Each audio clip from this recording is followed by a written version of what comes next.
The thing that you can do is, and this is the other part of it. I'm always telling people when I get done is saying, take back your state. Marylanders, take back your state. And somebody said to me, how do we do that? We do it in the polls and we do it through process. So, there are some folks that have gotten into this and they're looking at those donor lists of these people in these districts. And they're going after those people, those businesses that give them thousands upon thousands of campaign contributions. And they're saying, you know what? I'm not going to give this to you.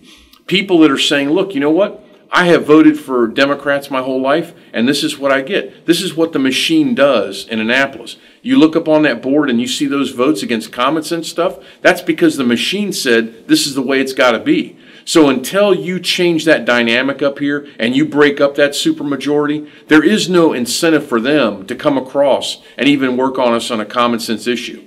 When we're passing big legislation, it ought to be done by not only a geographic majority of people represented, but a partisan demographic that reflects true bipartisanship in this House. Because that's what omnibus legislation should look like. It means it makes sense for everybody. And when your goal is only to get to 71 votes on the board in a House like this, where even there you have a supermajority, you are so flawed in your thinking that is not good leadership. That's the problem that Maryland faces right now. If we're going to take it back, it's got to start next year. As a matter of fact, it's got to start tomorrow. And people have to start realizing that if they're not going to put the time in to call and make those kinds of phone calls to let those business owners know, hey, you know what, I don't appreciate, your support of candidate X.